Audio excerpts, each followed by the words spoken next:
Welcome to Ollie's Garage. Today I'm going to be replacing the starter motor in my 1984 VW Rabbit convertible. This procedure is going to be very similar for VWs ranging from the mid-70s all the way through the late 90s. Recently my starter motor started to make strange sounds when I would start the vehicle, so I figured that I would replace it now before it breaks and then I might get stranded. Stay tuned. For this repair you'll obviously need a new starter motor. Most starter motors come with this bushing. If not, you can always just order one. They're very inexpensive. This is also the warning to replace this bushing. Aside from that, you'll need a tap. This is a 7/16 and an M12, some silicone grease, and then just your assortment of sockets and wrenches. We are going to start this repair off by disconnecting the negative terminal on the battery.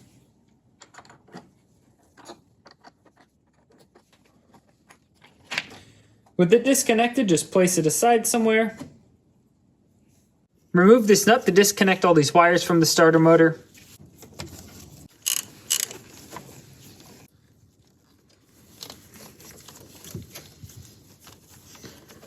I actually have a lot more wires going to this bolt than most of you do. I relocated the wires from the positive terminal of the battery down to here. It makes it look a little bit cleaner, but it also makes you have a lot more wires on this. With those disconnected, now remove this wire right here. And carefully push any wires out of the way. There are two mounting bolts that hold in the starter motor. One is on the top right here and one is on the bottom, so we need to remove those. This bolt is actually an 8mm hex head.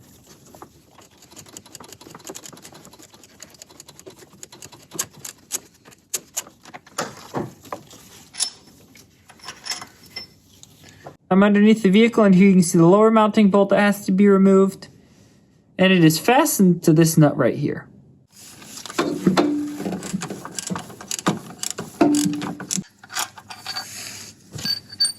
We can now wiggle out the starter motor.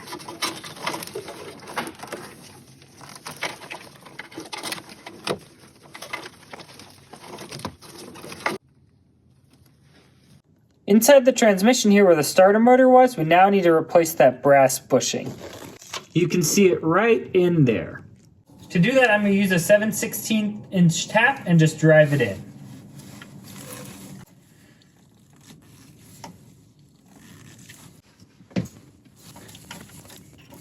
Once the tap is all the way in, just keep turning, and then we'll end up driving the bushing out.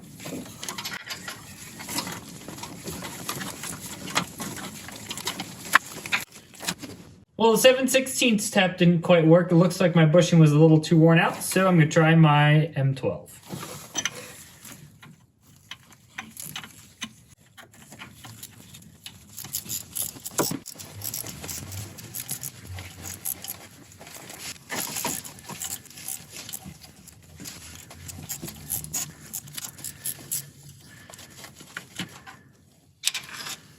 Here's an up-close view of the tap with the bushing on it. As you can see, it did a really good job pulling it out.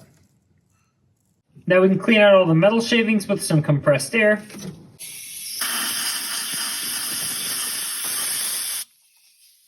And then I can carefully drive it into the transmission with a hammer. Before we do that, I'm going to grease it with some grease.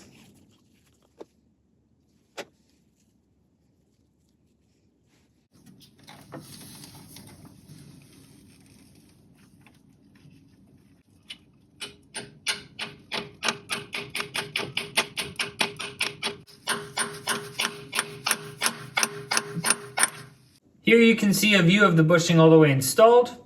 Now grab a little dab of grease and just apply some to the bushing. You don't need a ton here.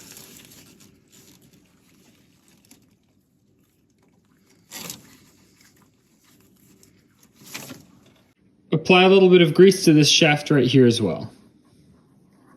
Grab your starter.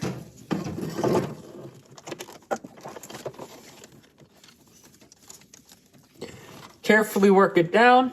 And now carefully slide the starter into that bushing.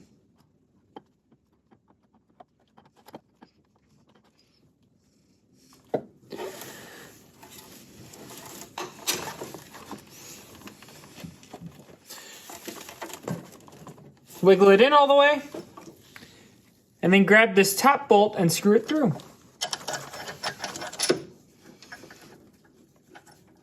If this top bolt isn't screwing in, then you can give a wiggle on that motor mount down there because that It's hard to see, but right there, the top bolt screws into that motor mount.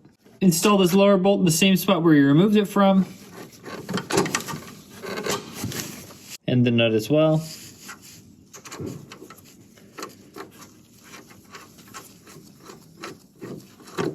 Torque both of these starter mounting bolts to 45 Newton meters or 33 foot-pounds.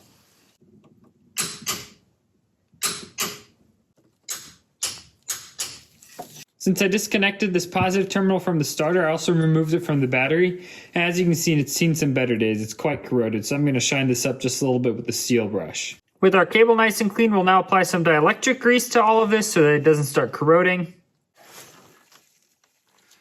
Apply a nice amount of dielectric grease. Then apply some to all of these connectors.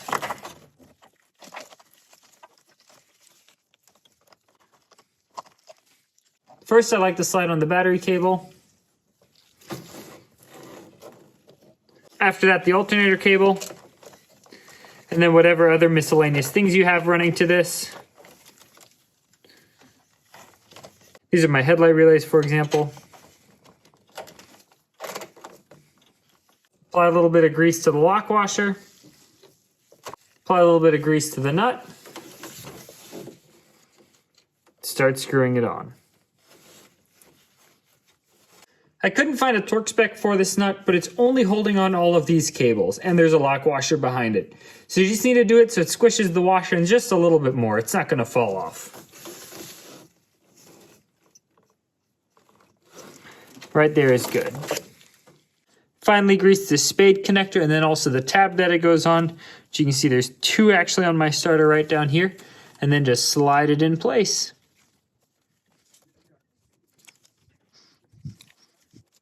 As I mentioned at the beginning of the video, I've got quite a few wires here on my starter motor.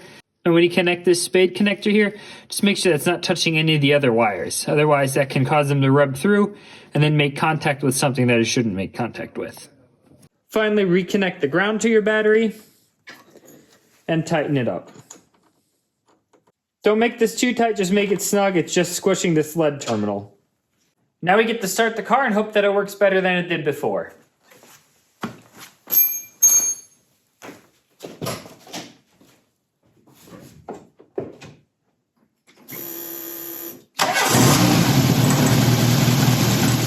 And as always, thanks for watching another episode of Ollie's Garage.